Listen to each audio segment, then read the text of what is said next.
Selamat bergabung kembali dengan mata kuliah TF3202 Fisika Bangunan.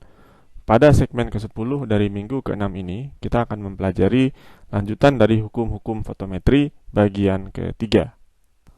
Pada bagian ketiga dari hukum-hukum fotometri ini, kita akan berkenalan dengan konsep efikasi atau efisiensi cahaya dalam satuan lumen per watt, yaitu perbandingan antara fluks cahaya dalam satuan lumen yang dihasilkan oleh suatu sumber dan daya radiasi atau VA dalam satuan watt, atau dapat pula dibandingkan dengan daya elektrik dalam satuan watt juga yang diperlukan oleh sumber cahaya tersebut jika sumber cahaya berupa sumber cahaya elektrik seperti lampu.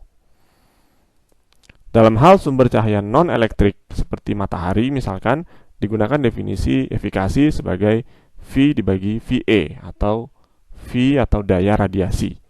Matahari memiliki efikasi sekitar 98 lumen per watt.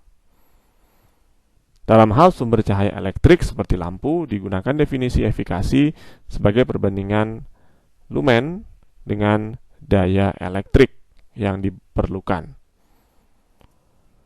Tipikal nilai efikasi untuk berbagai sumber cahaya elektrik dapat dijabarkan dalam tabel tersebut.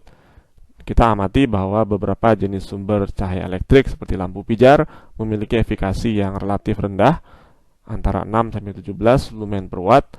Adapun jenis sumber cahaya yang lain seperti lampu natrium, tekanan rendah dapat memiliki efikasi sampai dengan 200 lumen per watt.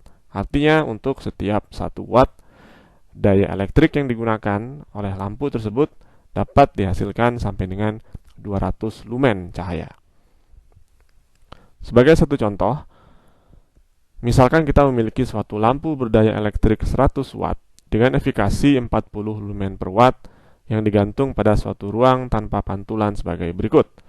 Jika lampu ini dapat dianggap sebagai sumber titik isotropik, kita diminta untuk menentukan iluminansi pada titik A, B, dan C pada ilustrasi sebagai berikut. Perhatikan bahwa A dan B terletak pada bidang horizontal, sedangkan C terletak pada bidang vertikal atau pada dinding. Untuk memecahkan persoalan tersebut, kita pertama kali dapat menentukan besarnya fluks cahaya yang dihasilkan oleh lampu, yaitu perkalian dari efikasinya dengan daya elektrik yang digunakan, yaitu 40 lumen per watt dikalikan 100 watt atau 4000 lumen. Nilai ini kemudian kita bagi dengan sudut ruang yang terbentuk, karena sifatnya adalah isotropik, maka sudut ruangnya adalah 4pi steradian, sehingga didapati intensitasnya konstan sebesar sekitar 318,5 kandela. Nilai ini yang kemudian akan kita gunakan untuk mengestimasi nilai iluminansi pada titik A, B, dan C. Dengan mengetahui jarak titik A, B, dan C ke sumber adalah sebagai berikut secara trigonometri dapat kita tentukan. Kemudian dapat pula kita tentukan besarnya sudut-sudut alfa pada titik A, pada titik B, dan pada titik C secara trigonometri berdasarkan geometri yang diberikan sebagai berikut.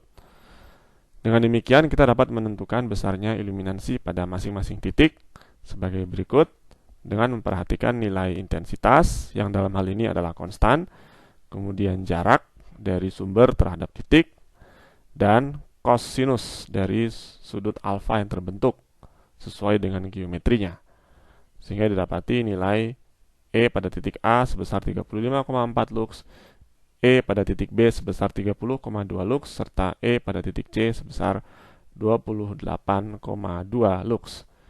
Demikian akhir dari minggu ke-6 ini tentang pembahasan mengenai dasar-dasar fotometri.